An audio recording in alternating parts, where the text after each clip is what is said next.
তোমরা সকলে খুব ভালো আছো আর আমি ভীষণ ভালো আছি। তো নতুন একটি ভিডিও নিয়ে আমি আবার চলে এসেছি তোমাদের সামনে। আর এখন বাজে সকাল 5:15। আমি 4:30টায় উঠেছি। 4:30টায় উঠে আমি একবারে রেডি হয়ে গেছি, কারণ আজকে আমরা যাচ্ছি দীঘা ঘুরতে। তো চলো পুরো ব্লগ তোমাদের সাথে শেয়ার করব, আর কেমন মজা করেছি সেগুলো সব কিছু তোমাদের সাথে শেয়ার করব। তো চলো এখন তাড়াতাড়ি করে গোছগাছগুলো করে নিই, তারপরে রাস্তায় যেতে যেতে তোমাদের সাথে কথা হচ্ছে। ভিডিওর সাথে থাকবো। তো চলো একবারে ব্যাগ প্যাকিং থেকে আমি তোমাদের সাথে শেয়ার করি। মানে 2 দিন আগে আমি ব্যাগ প্যাকিং করতে বসে পড়েছি। আর আগে কি হতো, আগে কোথাও ঘুরতে গেলে আমি না 7 দিন আগে থেকে ব্যাগ প্যাকিং করতাম। মানে ঘুরতে যাবো, এটা তো 1 নম্বর আমার কাছে ভীষণ আনন্দের কথা। 2 নম্বর হচ্ছে ব্যাগ গোছাতে গেলে প্রচুর জিনিস ছাড়া পড়ে, যার জন্য 7 দিন আগে থেকে গুছাই। একটা একটা করে জিনিস ছাড়া পড়ে, আর একটা একটা জিনিস মনে পড়ে, তখন সেই জিনিসগুলোকেই ঢুকিয়ে নিই। তবে আমার না কোথাও ঘুরতে যাওয়ার আগে এই ব্যাগ প্যাকিং করাটাই না আমার কাছে ভীষণ মজার। মানে ঘুরতে যাবো এটা তো মজার ব্যাপারই, তার সাথে সাথে এই ব্যাগ প্যাকিংটা আমার কাছে ভীষণ মজার লাগে। তো দেখো আমি এখানে নিয়ে নেবো কয়েকটা জিনিসপত্র। কয়েকটা বলতে এখানে নাই করে অনেক কয়টাই নিয়ে নিয়েছি। মানে বারবার ভাবছি রাতে এটা, দিনে এটা, ঘুরতে গিয়ে ওটা, সমুদ্রে স্নান করতে গিয়ে ওটা, এই করতে করতে অনেক কিছুই নিয়ে নিয়েছি। তারপরে লাস্টে গিয়ে ওখানে আর তেমনভাবে কিছু বের করতেই সময় পাইনি। মানে এক ড্রেসে হয়তো পুরোটা দিন কাটিয়ে দিয়েছি। মানে এইরকম ব্যাপারটা হয়ে গেছে, আর এইরকমই হয়।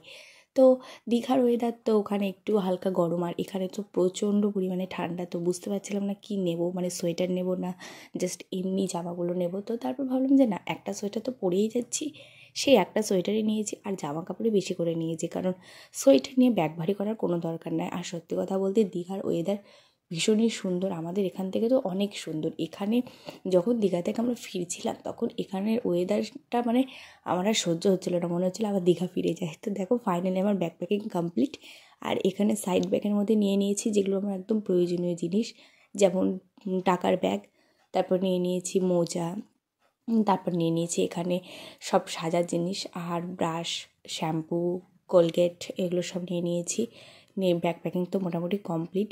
আর মানে সকালবেলা আমরা তো বেরোবো এখান থেকে মানে 5টার দিকে, যেহেতু 6টার দিকে আমাদের বাস। তো এখানে দেখো যেগুলো সকালবেলা উঠে আমি যেসব জিনিসপত্র দিয়ে রেডি হবো সেগুলো বাইরে রেখেছি, এগুলো পরে ঢুকিয়ে নেব। আর যেটা পরে আমি যাব সেটা হচ্ছে এই সোয়েটারটা পরবো, আর এখানে শাড়ি পরেই যাব, কারণ যেহেতু মানে শ্বশুরবাড়ির এখান থেকেই যাব, তো সেই জন্য শাড়িটা পরেই যাবো। এবার ওখানে গিয়ে তো আর শাড়ি পরে ঘুরতে পারবো না, সেই জন্য কুর্তি, জিন্স এগুলো সব কিছু নিয়ে নিয়েছি। তো চলো এবার আমি রেডি হব, সেটা তোমাদের সাথে শেয়ার করছি। যদিও রেডি হওয়াটা পুরোপুরি শেয়ার করতে পারিনি, কারণ দেরি হয়ে যাচ্ছিলো। আর এই মুহূর্তে আমি আবার চা করতে গিয়েছিলাম, চা করে এনে দিয়েছি, এখানে বসে বসে চা খাচ্ছে, আর আমার চাটা একটু ঠান্ডা হতে দিয়েছি, ততক্ষণ আমি রেডি হচ্ছিলাম। তো চলো এবার তোমাদেরকে ফাইনাল লুকটা দেখিয়ে দিই। এই হচ্ছে আমার ফাইনাল লুক। কেমন হয়েছে সেটা কমেন্ট করে জানাবে। আর যদিও বেশি কিছু করিনি, কারণ বাসেই থাকবো, এরপরে বেরিয়ে গেলাম। আর দেখো গ্রামের ওয়েদার শীতকালে জাস্ট অসাধারণ, চারিদিকে ঘন কুয়াশা আর সর্ষের ফুল, এত সুন্দর দৃশ্য।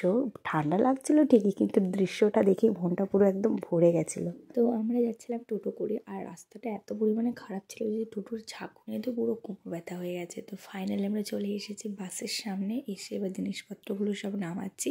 আর আমি জিনিসপত্র বলতে মানে লাগেজ আমি 3টে করেছিলাম, একটা ট্রলি করেছিলাম, একটা সাইড ব্যাগ ছিল, আর একটা হ্যান্ড ব্যাগ ছিল। হ্যান্ড ব্যাগের মধ্যে ফ্লাস্ক ছিল, জলের বোতল, চাদর, এইগুলো ছিল, মানে প্রয়োজনীয় জিনিসগুলো হাতের সামনে রেখেছিলাম।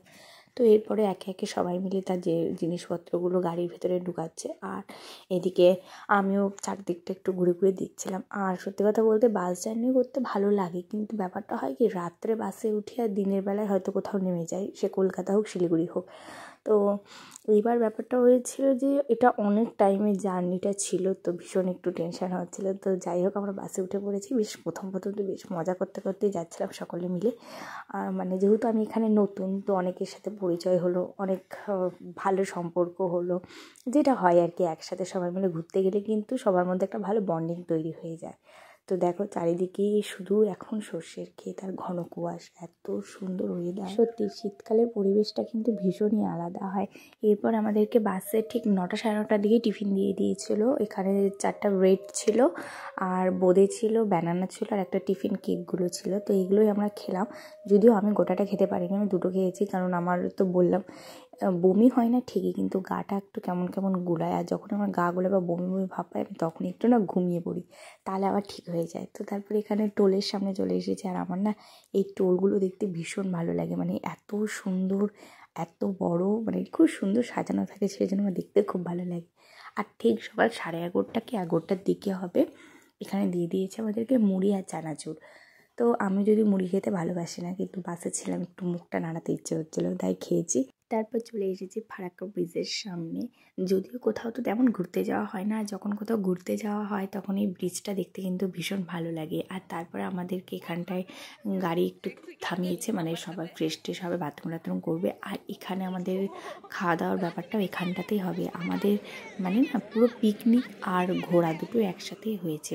ভোরবেলার দিকে রাঁধুনি এসেছিলো, এসে এখান থেকেই রান্নাবাড়ি করে আমাদের সাথে বাসে করে নিয়ে গিয়েছিলো এই একটা হোটেলের সামনে।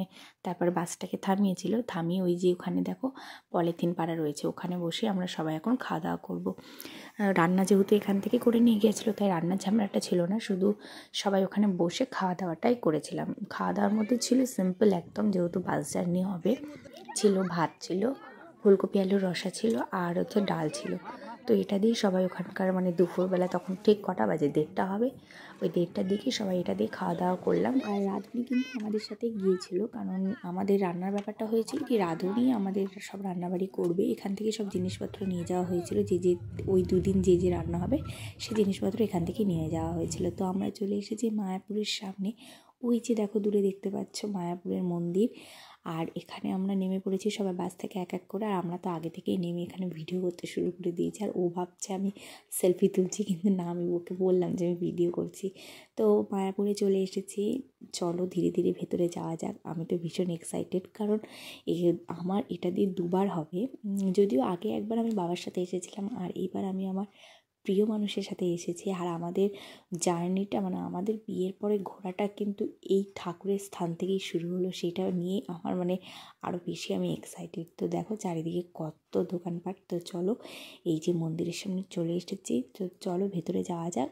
আর ইদানিং দেখছি ইউটিউবে কিন্তু ভীষণ পরিমাণে প্রত্যেকে কিন্তু মায়াপুরে যাচ্ছে আর সুন্দর সুন্দর ভিডিও করছে। তো ফাইনালি আমিও চলে এসেছি মায়াপুরে, আর আমিও তোমাদের সাথে শেয়ার করছি আমার এই মায়াপুরে ঘুরতে আসার এক্সপিরিয়েন্সটা। তো চলো ভেতরে ঢুকে পড়েছি। আর ওই দেখো দূরে কিন্তু এই জায়গাটায় নতুন মন্দিরটা হচ্ছে, যেটা আমি যখন এর আগে এসেছিলাম তখন থেকে কিন্তু কাজ হচ্ছিলো, এখনও দেখো কমপ্লিট হয়নি। তো ভালোই ভিড় ছিল, কারণ এখন তো সব ঘোরার সিজন, তার জন্য কিন্তু সব পর্যটকরা এখানে ঘুরতেই এসেছে। ভীষণ ভিড় ছিল। আর আমরা গিয়েছিলাম ঠিক একটু সন্ধে লাগার একটু আগে, যার জন্য ভিড়টা আরও বেশি ছিল। তো চলো চারিদিকটা ঘুরে ঘুরে দেখি। আর যদিও আর একটা বিষয় এখানে কি, যে মন্দিরে তো ক্যামেরা নিয়ে যাওয়া একদমই অ্যালাউ না, মানে ফোন নিয়ে যাওয়া অ্যালাউ না, যার জন্য এখানকার মানে সৌন্দর্য যেটা মন্দিরের ভেতরে, সেটাই ক্যাপচার করার কোনো মানে সিস্টেমই নেই, যার জন্য এটা মানে একদম হিডেন। যারা যাবে তারাই একমাত্র সেখানে গিয়ে দেখতে পারবে। আর বাইরের দৃশ্য তো মোটামুটি সবাই দেখে নিয়েছো। তো এবার আমি আর ওই যাচ্ছি, আমার তো ভীষণ এক্সাইটেড, মানে ওর সাথে প্রথম আমি এসেছি ঠাকুরের স্থানে। তো খুব আনন্দ হচ্ছে। দেখো সন্ধেও লেগে গেছে, আর আমরা ওই মন্দিরে ঘোরাফেরা করে তারপর বাইরে বেরিয়ে এসেছি। যদিও মন্দিরের কোনো ক্লিক আমি তোমাদের সাথে শেয়ার করতে পারিনি, আমি কেন, কেউই তোমাদের সাথে শেয়ার করতে পারবে না, কারণ ফোন একদমই অ্যালাউ নেই। তো এখানে অনেক দোকানপাট বসেছে, সব জিনিসপত্র দেখছি, মানে সবার জন্য কী কী নিব, কিন্তু দাম প্রচণ্ড রয়েছে, কিন্তু একটু দামাদামি করতে হবে, তবেকার জিনিস কিন্তু পাওয়া যাবে ভালো। তো যদিও আমরা এই দোকানগুলো থেকে কিছু নেইনি, তবে এখানে না 100 টাকার ব্লাউজগুলো খুব সুন্দর সুন্দর দিচ্ছিলো, সেখান থেকে আমি অনেক কয়টা ব্লাউজ কিনে নিয়েছি। তো আপাতত মায়াপুরে আমি এতটুকুই কেনাকাটা করেছি, এর যাবো দীঘা, সেখানে বাকি কেনাকাটা করব। তো দেখো আমরা আবার হচ্ছে মায়াপুর থেকে রওনা দিয়েছি, রওনা দিয়ে এই 1 ঘন্টা পরে তখন ঠিক রাত 10:30 বাজে। তো আমাদের বাস কিন্তু আবার থামিয়ে দিয়েছে, কারণ আমাদের এখন ডিনার হবে। এখানে রান্নাবাড়ি হচ্ছে ডাল ভাত আর হচ্ছে পাঁপড় ভাজা। তো আমরা ভাবলাম একটু বসেই যখন আছি, তো সামনে একটা চায়ের দোকান ছিল, তো সেখানে আমি আরও একটু চা খেতে বসলাম। মানে শীতকালে তো একেই তো আমার চা ভীষণ প্রিয়, তার মধ্যে শীতকালে তো কোনো কথাই হবে না, পুরো ঘন্টায় ঘন্টায় চায়ের দরকার। তো যাই হোক, এখানে আমরা চা খাবো, আর তারপরে এখান থেকে আমরা বেরিয়ে যাব দীঘার উদ্দেশ্যে। তো ভিডিও আসছে, দীঘার ভিডিও, তোমরা যদি দেখতে চাও তাহলে অবশ্যই চ্যানেলটিকে সাবস্ক্রাইব করে দাও। আর এই ভিডিওটা কেমন লাগছে সেটা জানাতে গেলে অবশ্যই কমেন্ট করে দাও। আর যারা আমার চ্যানেলে নতুন তারা কিন্তু সাবস্ক্রাইব করতে একদম ভুলবে না। আর এটা ছিল দীঘার ভিডিও। তো দীঘার ভিডিও কিন্তু কামিং সুন, অপেক্ষায় থাকো।